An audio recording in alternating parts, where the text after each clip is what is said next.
Hi, ఇప్పుడు gas లాగిన్లో ఎలా మోటరేట్ చేయాలో చూద్దాం. ఫస్ట్ ఈ రకంగా గ్యాస్ లాగ్ ఓపెన్ కాగానే మనకి మోటరేట్ చేసిన గ్రామ పంచాయతీ అన్నీ కనబడతాయి. ఇక్కడ స్టార్ట్ మోటరేషన్ కొట్టాలి. సేమ్ ఎంఎస్సి లాగిన్ లాగానే మనకు కూడా ఇక్కడ జీపీ బౌండరీ కనబడుతుంది. ఇక్కడ ఈ లాస్ట్ ఆప్షన్ సబ్మిటెడ్ యాక్టివిటీస్, ఇక్కడ వాళ్ళు ఏమేమి సబ్మిట్ చేస్తారో మనకు చూపిస్తుంది. ఇక్కడ మోటరేట్ యాక్టివిటీ దగ్గర చూడండి. మోటరేట్ యాక్టివిటీలో ఈ వర్క్స్ వాళ్ళు మనకు సబ్మిట్ చేశారు. ఇక్కడ అప్రూవ్ ఇస్తాం. అప్రూవ్ ఇచ్చి సేవ్ డేటా, తర్వాత యాక్సెప్ట్ కొట్టండి. వెరిఫికేషన్ డేటా సబ్మిటెడ్ సక్సెస్ఫుల్ వస్తుంది. నెక్స్ట్ మళ్ళీ అగైన్ మోడరేట్ యాక్టివిటీ దగ్గరికి వెళ్ళండి. ఇక్కడ వెరిఫైడ్లోకి వెళ్ళండి.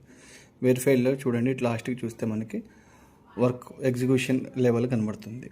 అక్కడ మార్క్ చేయాలి, మనం జీపీ లెవెల్ అని మార్క్ చేయాలి. తర్వాత సేవ్ చేయండి. జీపీ అని కనిపించాక next send to NRGS soft, ఇక్కడ కొట్టండి. Send to NRGS soft successful.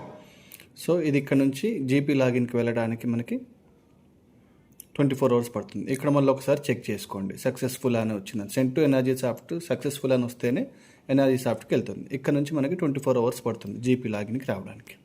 Thank you.